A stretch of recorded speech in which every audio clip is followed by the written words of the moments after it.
Hello, and welcome to 177 Nations of Tasmania podcast. And thanks for joining me on my mission to discover Tasmanian residents from all 177 countries of birth represented on this island. In this episode, I'm talking with Nizam, who was born and raised in Ethiopia. Now, the Ethiopian community is another one that has grown quite considerably in Tasmania in the last few years, mostly consisting of people settling under Australia's Humanitarian visa program.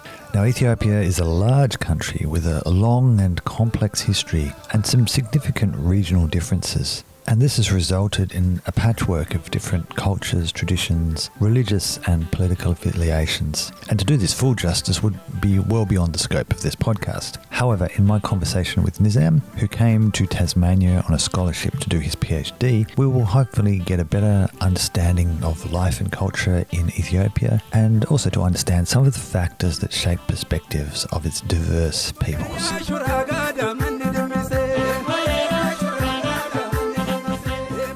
My name is Nizam Hussein Abdu. Was born and grown up in Ethiopia, basically in the rural area, and I was the last born for my family. Illiteracy was one of the challenges that we have back home. I believe my parents realized the value of education at the very end, at the very last. So I was the only one who got the opportunity to schooling. So I went to school, I pushed it up to a bachelor's degree. I did bachelor's degree back home in Ethiopia in the university called Jimma University. So my ethnicity is Oromo. I came from the Oromo people. And, I served in government organization in a research center for about 2.5 years. Then I got scholarship to move to Germany. Okay. Where there is very different culture, language, and it was very, very special kind of experience for me to see where everybody is white, for example. Yeah.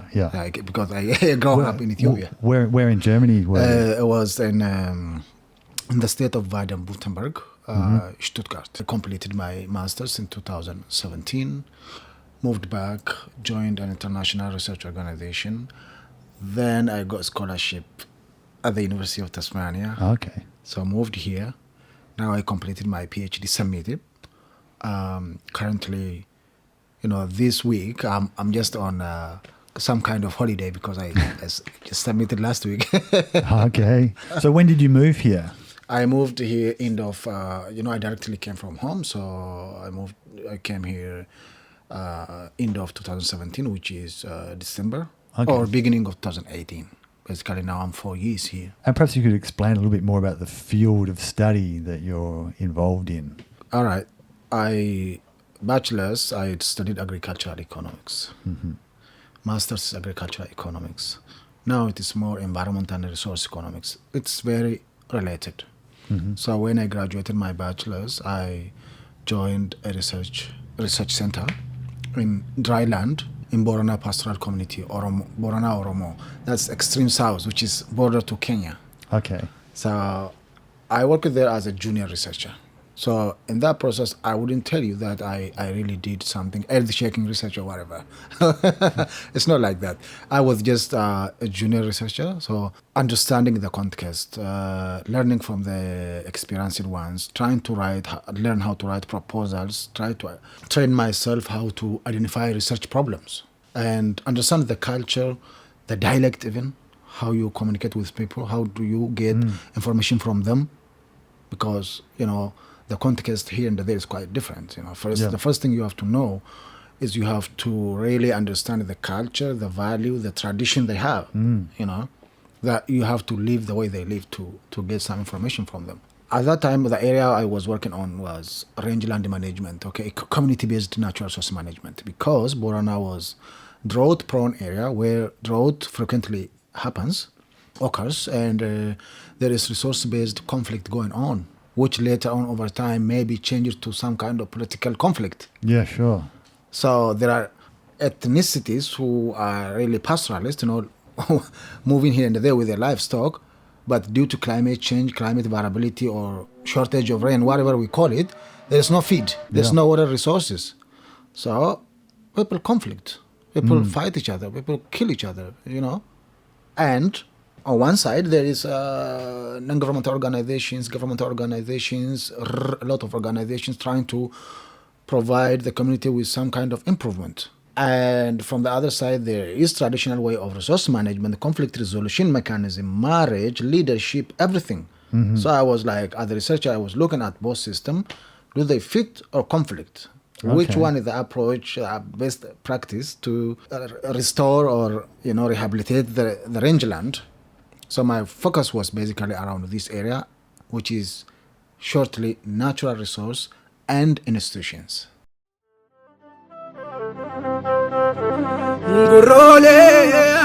Ethiopia is quite a big country in terms of land size and culture, diversified culture, language, religion, political ideology, and so on. Yeah. This particular community I was talking about is about the Borana Oromo pastoral community. Okay, Oromo is the nation, the people, around 50 million people who speaks the same language, Yep. but located at different areas. In Oromia region, there is a belief or culture or tradition that the Oromos are the son of one person. They came from the same root, okay? Yep. Even though they spread all over Oromia, the land they live in is called Oromia. They are the Oromo people, and the language they speak is Afan Oromo. Afan means language, the language of Oromo people. So the particular Oromo I'm talking about as a community is a Boran. Okay. Borana is a pastoral community. They have different kind of animal breeds that is really known, Boran breed, globally even known as a Boran breed. Very beautiful. And they have traditional leadership system called Gada system. The Oromo people all used to be under this umbrella. This Gada system, this traditional democratic system, Okay. 100%, it's proven, it's recorded on UNESCO as the traditional intangible heritage, which is democratic practice. Ethiopia used to be like, autocratic, monarchical, or whatever, imperial. Now it is federal system. Yeah. But the community, at community level, at nation level, we had the Gada system, which is democratic way. This Gada system is the way of livelihood. That's the way you live. How you get dressed. How do you get out of home? How will you come back? How do you greet people? How do you get married? Every activity, social, environmental, political, economic, everything is under this system. Okay. But early 19th century, 1880 plus, Ethiopia was unified. So we were defined as the current Ethiopian country. So we came under one ruling system. That ruling system, whether it was good or bad, that's not up to me to determine, but the Gada system was broken down. But there are part of Oromo that preserves this system, and the Borana is one of it. So when I come to your question, which is practical way of conflict resolution is part of the Gada system. Okay. So when you fight for any reason, it is naturally forbidden to fight, to get into conflict. But, somehow you will get into it because of so many reasons, especially in today's world in Africa. Once you are in that situation, there are elders. Elders, they are called Abagada, the father of Gada system. So they come together, they bring the both conflicting party, they sit in between, they listen to both sides, and they determine in like a win-win situation, You stop doing that, you stop doing this, come to the central point, make a mutual agreement. That's in a very simple model, that is how they resolve. But generally the Gada system, when you were born in that community, everything is divided according to eight years. Okay. For example, from when you're born to up to 8, you are called a kid. So you just play around, do whatever you do. From 8 to 16, you start helping family, learn the culture a little bit, do different activities. From 16 to 24, now you learn the history of the Borana people. From 24 to 36, you are the warrior, defend the border of the people. If there is something happening, you are the frontliner. By 32, you have to get back home. Now you are experiencing a lot. You must get married at 32. Right. I'm not part of it. I'm already above that. Because I was born in the central part, the highland part, okay? Okay. Where the Gada system has already deteriorated. But it's emerging back now. So my son will be part of the new Gada system, right?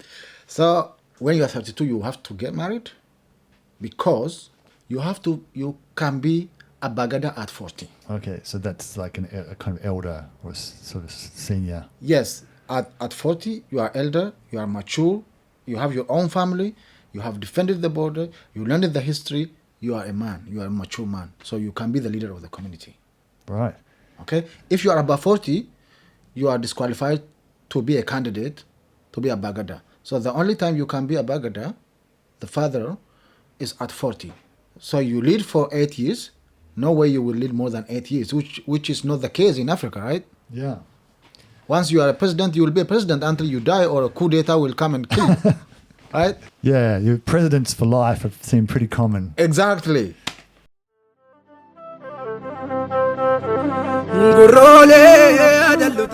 Once you are 48, you become elder now. You are an advisor. You give the advice to the current Abagada. You are not politically active, but you are respected. Mm-hmm. And you will be, participating in conflict resolution and helping the current Abagada what to do because it is drought-prone area, conflict-prone area, right? What you can do about the improvement of the livelihood of the community. And in this Gada system, once you are a Bagada, you lead for 4 years, and then you will be evaluated. Okay. What have you done in the last 4 years? Right. Did you resolve conflict between ethnic groups? What did you bring to the community after, And there are new rules that you may change. It is verbal, it's nothing written, but, like the grading system or relocation of villages or whatever. It is called Gumi Gayo. Mm-hmm. Gumi Gayo, it is called Gayo Assembly. Gayo is the name of the place. Gumi means assembly. Okay. So they come together, they establish new rules, they improve or abolish the existing rules, they evaluate a Bagada, what he has done. There is impeachment if you don't do. Yeah, right. Yeah, which is very rare. It is traditionally forbidden to touch a Bagada because a Bagada, when you become a Bagada, you have to be really closely perfect in terms of the culture and the value of the community. But still, if you do something that is not acceptable, there is impeachment. Okay. So there's a kind of a process of accountability in case someone falls out of line or exactly. Whatever. Once you are a Bagada, after 4 years you will be evaluated, and then after 8 years you will be replaced. Then, if you're going to be a Bagada, you will be a candidate from when you are 8 years or 765 years. Your father can nominate you. My son will be your Bagada after 40 years. Yeah, because he is a Bagada now. When he's a Bagada, he can nominate already his son to be a Bagada. In the last 30 years, from 1991, it used to be military. We used to be socialist, from 1973 to 1991. But then after that, we accepted this capitalism and democratization and, federalism. Mm-hmm. After that, for 30 years, we have been led by one party. And the economic development of Ethiopia was very drastically big. But that's only number. Yeah. I mean, yes, the indicators, the GDP or whatever tells that. We don't deny there are a lot of things change. Railway constructed, a lot of construction going on, a lot of health centers. People are not dying like used to be. Malaria killed millions of people in Ethiopia, for example. Now we don't have that. There is a lot of improvement. But when you look at the livelihood at individual level, per capita level, how much do they get every year? per day, people are earning less than $1 or less than $2, maybe, And government uses this kind of indicators to paint their political face and show it to the international community. You see, we are doing a lot of things to maximize their benefit. Inside, when you look at individual, if the improvement is big enough, we wouldn't have had a lot of refugees leaving the country. Yeah. We lose millions of people in the ocean. People trying to cross the unimaginable kind of ocean, and they die. And Yeah. that's happening, and this thing is happening now. So it started in the last 30 years. 30 years ago, we didn't have that in history. Yeah, and just connect in Tasmania, we've had in the last few years quite a big, relatively large increase in the Ethiopian population. Yeah. We until maybe 10 years ago, very few Ethiopians now. Yeah. It's quite a decent sized community. Absolutely, it is one of the biggest community in Tasmania. Can you imagine if they are this big in Tasmania, how they could be elsewhere? Yeah, exactly. Yeah. But I wanted to ask you a bit more about your own experience. Tell me about what was the area where you grew up? You mentioned that it was a highland area. Yeah. What kind of place was that for you to? What was your upbringing like, I guess?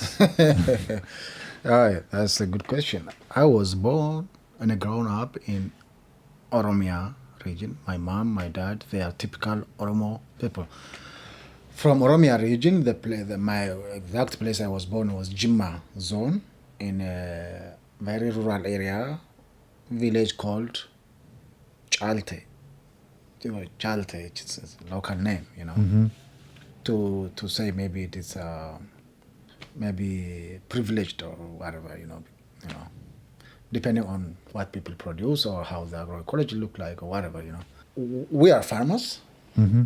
So I used to herd animals, cattle. In the morning, you get up, you take off the cattle, you take them to the river, swim, and then you harvest firewood, help, and you take your food with you, you swim, Mm-hmm. you stay with the cattle, you bring them back in the evening with the firewood on your head. That was a daily kind of activity. I was also sent to religious school and academic school at the same time. So then when I was around 7, my dad decided to bring me to a small town nearby. Because his brother was there, and I used to live with him. I went to school. So that was a different route for the family. So because no one was in a school before. Okay. So they were just helping on the farm instead. I left them. But Yep. if I, under normal condition, if I didn't go for the schooling, I must help them, herd the cattle. When you are old enough, stand behind the traditional plow. I don't know if you have seen it. Like by hand. Yeah. Yep. With 2 oxen. Yep. Standing, you have to tie the yoke and everything. The plow, you have to stand at the back and till the land. Very hard physical work. Very, very. Yep. That's why Ethiopian farmers are very strong, but they are very skinny, but they are very strong. You do that whole process. You get married. You don't go anywhere. You share the land with your father. Get married, have family, and continue the endless life cycle to the next generation. Yep. That is the story. But I had a brother, sisters. They did not go to school, so my father was like, all right. He understood the value of education. Mm-hmm. And he was also the leader of the local people. And when people from educated area are coming for some political activities or some developmental activity, he saw the difference. How do this kind of people get there? Because of schooling, right? So he sent me to a small town, and he told me, son, never come back. You have to complete your study. So I do study. That time I couldn't walk from home to school, so I lived in a small town. Once I grown up, when I was around grade 6, 7, I went back home, living with my parents. So in the winter, when there is no school, I help them on the farm. Okay. I till the land, I do all the activity, weeding, bringing water home, collecting firewood, doing all the activities. When the school is open, I'm back to the school. Later on, I bought a bicycle, and then all the villagers are talking about me Right. because no one had a bike before. Yeah, okay.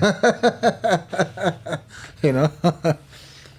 Then instead of, I used to live in town. Now I'm back working.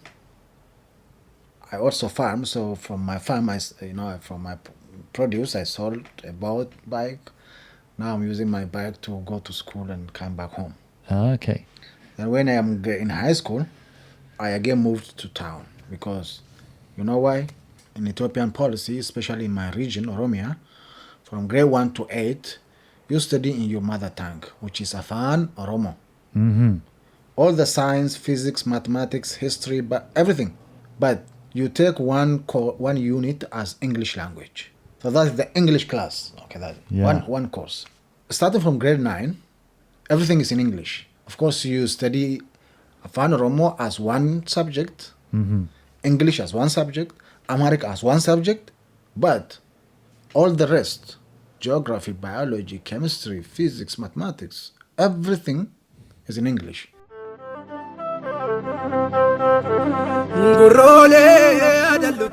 So I again moved back to town. So from grade 9, 10, 11, 12, I stayed in town. I rent a small room. Then I moved, I joined university. And university, is the language also English? Everything is in English. Now, Okay.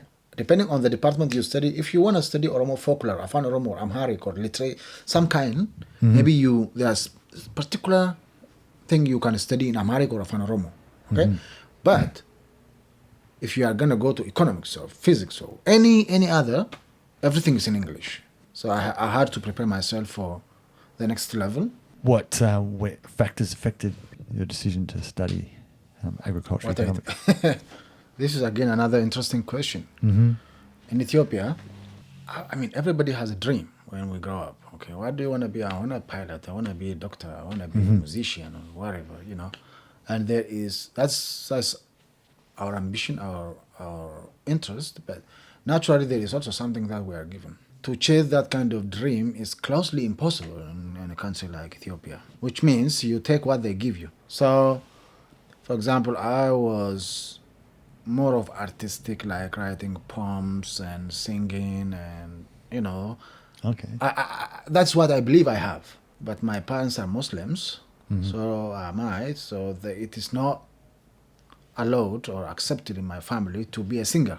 Okay. So when I was really a kid, I quit that. So I can't do it. But from academic perspective, what I wanted to be was like a doctor, medical doctor. But when you go to the university, before you go to the university, you sit for different national exams. So you make your choice. Okay. Of course, there are somebody who is going to be performing better than you, average, below you, whatever. So the government will look at it, and depending on the demand they have currently, they decide that, okay, when you are after grade 10, they split the system into two. Now I think they are changing it. It's called social science and natural science. Social science is like history, geography, economics, and so on. Yep. Here, biology, chemistry, physics, and so on. So from the social science, this percent will go to sociology, this will go to teaching, this will go to this, from natural science. They decide like that. Okay. By percentage. But once you are given any department, you do it if you like. You leave it if you don't like. But no one is going to change it for you, or no one is going to force you to study. If you don't want, you have to go back and deal with your family, which is closely impossible because most of us are coming from poor family. Yeah. And your family will kick your butt and leave. Because when you go to the university, everything is free. Yeah. They feed you, they give you accommodation, even health system a little bit, and you don't and no tuition fee. Well, there's cost sharing at the end of your graduation. After you graduate and get a job, there's a small percentage you have to pay government. Even if you don't pay, they are not going to step on your head. Okay. Fine. So that's really good opportunity for kids coming from poor family. Yeah. So we did not question whatever department we were given. Yeah, I'm lucky that I'm in the university. Yeah. You have to like what you are given. And quitting would be a really big thing in that circumstance. Then you will join the refugee. you have to catch up with your friend in Nairobi or somewhere, Yeah, right. So in a way, you didn't necessarily choose your field; it chose you in a way. 100%. I couldn't have said more better than. Grown up in a quite challenging environment, I already convinced myself. I was even telling my friends when we joined university, is there a department called non-department? I would love to study that even. If it is something that would provide me with a degree, is there a department called no department? I don't mind. I don't care. So I already convinced myself to take what they give me, but I would say I was lucky to get something that's interesting because I studied agricultural economics. After I graduated, it was quite spicy. Everywhere people were looking for, like I could see a lot of job vacancies with my area, at least in the country, and even to get out of the country with scholarship. Yeah. Not every department is accepted outside of the country,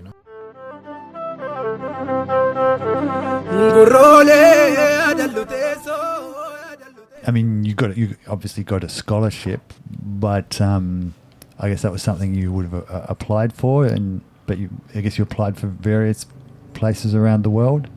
Absolutely, that's right. When you are applying for a scholarship from developing countries, you have to really show something that is special in a way that, you have to convince the organization you are applying to, because they are going to pay your tuition fee, they are going to pay your pocket money, right?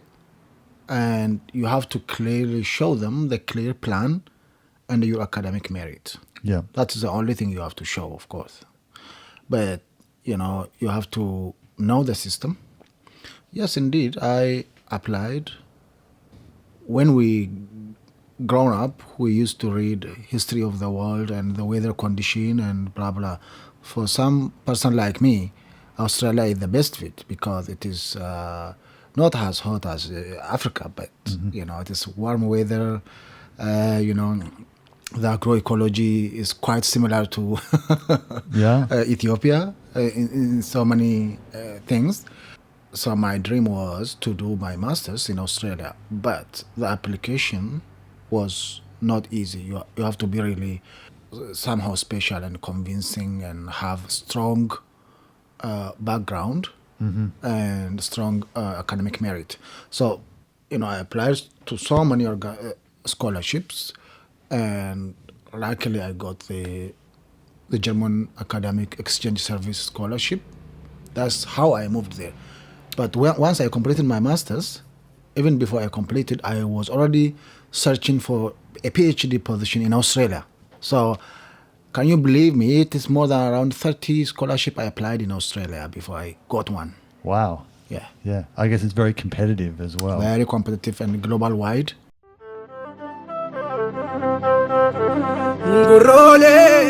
So before you came to Tasmania, did you know much about the state? To be honest, no. The thing is, when I was in Germany, I had a friend, and she was talking about Tasmanian devils. I was like, I overlooked, I ignored what is she talking about, No, she was telling me there is an interesting animal that's going to extinct and blah, blah, blah. I think she read somewhere. I did not think of about Tasmania or Tasmanian devils or whatever. Even the term devils has some other connotation in a community like where I came from. That was the only time I heard, but when I was applying for a scholarship, through process, because I first applied to University of Adelaide, and then somebody from there introduced me there is also a similar kind of opportunity in Tasmania. I'm like, where is this Tasmania? So I started looking at it, and I was really surprised. Okay, I have to go to this place, but I didn't expect Ethiopians would be here. I was thinking I would be the only black man in the state. Oh, really? That was my thinking. Yeah. But when I came here, a lot of Ethiopians. So when you came, do you remember what your first impressions were? Well, I told you when I was in Germany, that was my first impression, and I know how developed countries look like. I also traveled to Italy, around, in Europe. When I came to Tazi, I came in December. So there was no school, but there are no pandemic. So there were a lot of international students on campus who came to learn English language. I thought like, oh, I went somewhere else, not Tasmania, because I did not see what I expected, to be honest. Yeah. So I saw a lot of international students, no domestic student at all, because of the timing. Yeah. I thought like, did they come to the wrong place? That was my first impression. Yeah, right. So in February, I see, all right, okay. that was a lot of my friends were laughing at me about this. Yeah. But in terms of other perspectives like culture or tradition or the system, with certain level of differences, most of the developed nations, they have some things that they share in common. Yeah. Okay. Supermarket system, bus, how to transportation, private life, being responsible for every activity you take, and everything. There is no communal thing that we used to. Yeah. That's more sort of individualistic. Yes, than more communitarian. Yeah, exactly. Was there anything that maybe did surprise you, or that had been different from what you might have experienced in Europe? Yes. I lived in Germany for 3 years. I started being quite like the German. Okay. Even though I lived between Germany and Australia, and I lived for a couple of months in Ethiopia. While the Germans, they of course took. I'm talking about my personal. It's only me, my experience. It can be different from somebody else. Yeah. But what I understand in Germany is they don't chat much. They don't, especially in public or whatever. They have to be really close to you to start talking to you. They don't. I've had the same experience. Yeah, they don't just talk like that. So that was my fear when I moved here. But here, people smile at you. People talk to you. They just get to know you now, and they tell you, "Oh, let's have coffee." Yeah. This is like Ethiopia in other part of the world, in this perspective. That is the biggest difference I see. And maybe that is part of the thing that made me interested in staying longer in Australia, or thinking about even in the future, because the social life is quite similar to Ethiopia. Okay, that's interesting. Yeah.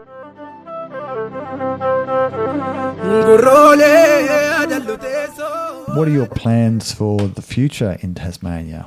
I have gone quite long journey in science and doing research and so on. I'm still pretty young, so I really want to contribute to science and discovery and public policy discussions on natural resources, on resource management, or community, whatever kind of project, right? But no matter where I will be, my biggest plan is to leave my fingerprint on the earth in a given community X, right, before I pass away. But as a person, I want to settle, get married, live in Australia, travel across the world, contribute to science and discovery, and help the poor as much as I can. But back home, I mean. Yeah.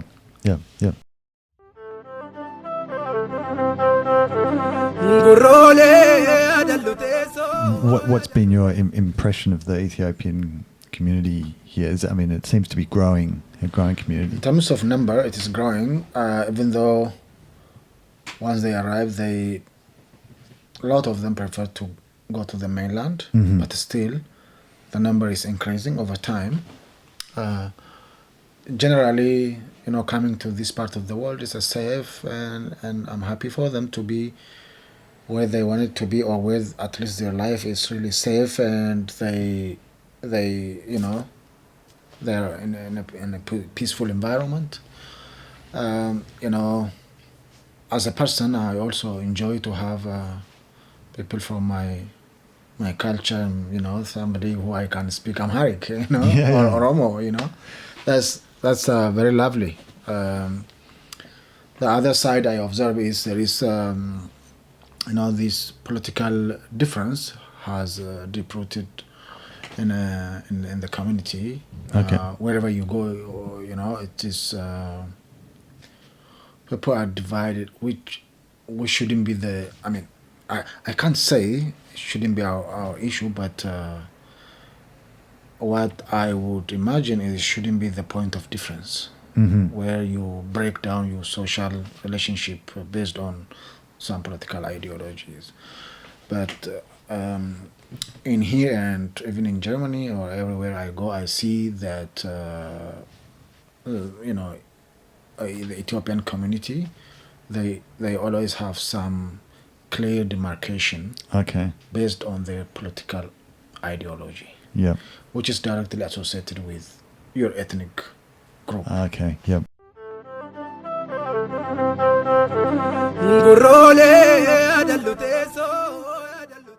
Coffee is a big part, if I understand it, of Ethiopian culture. Yes, absolutely. For example, I was born in the area where coffee was first discovered. So coffee Arabica was originated from Ethiopia. So coffee is a big part of our life, Coffee ceremony, I don't have any similar kind of commodity in Australia or anywhere else to compare with.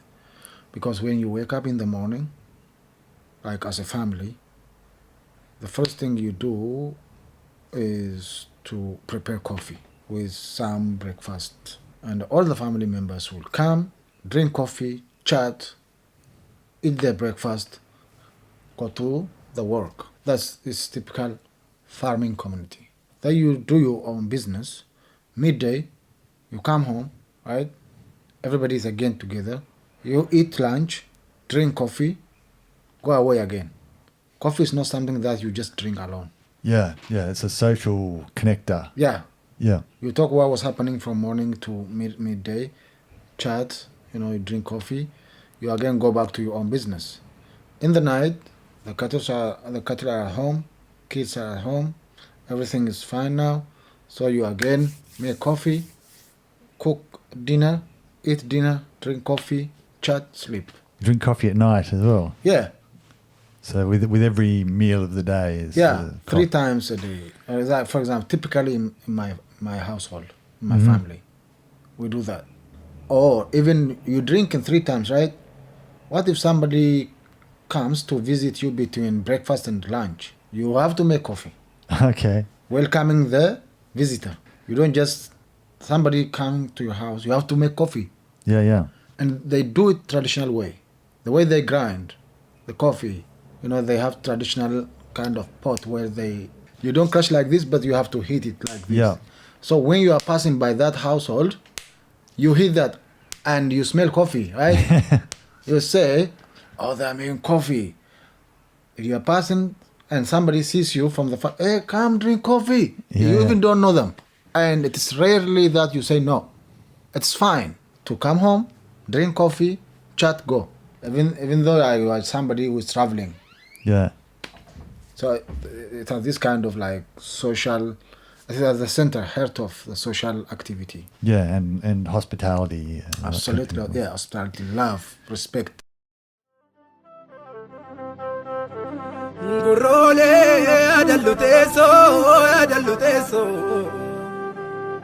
Bra